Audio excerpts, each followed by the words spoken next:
মাগরিবের পরে কারোর সঙ্গে কথা না বলে এই দোয়াটি 7 বার পরে আল্লাহ তাআলার কাছে যা চাইবেন আল্লাহ আপনাকে তাই দান করবে।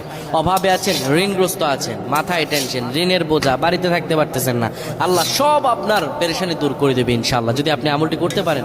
আমল মানুষের জীবন বদলিয়ে দেয়, আমল মানুষের জীবনকে পরিবর্তন করে দেয়। আল্লাহ তাআলা আপনার সব দোয়া কবুল করে নেবেন ইনশাআল্লাহ।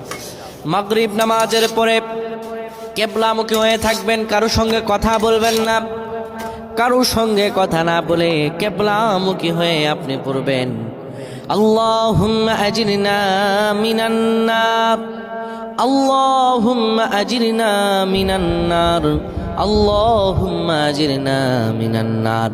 যদি এটি আপনি মাগরিব নামাজের পরে কারোর সঙ্গে কথা না বলে পড়ে 7 বার পরে দুটি হাত তুলে আল্লাহর কাছে দোয়া করেন, আল্লাহ জাহান্নামের আগুন থেকেও বাঁচাবেন এবং আল্লাহ আপনার সব দোয়াগুলো কবুল আর মঞ্জুর করে নেবেন।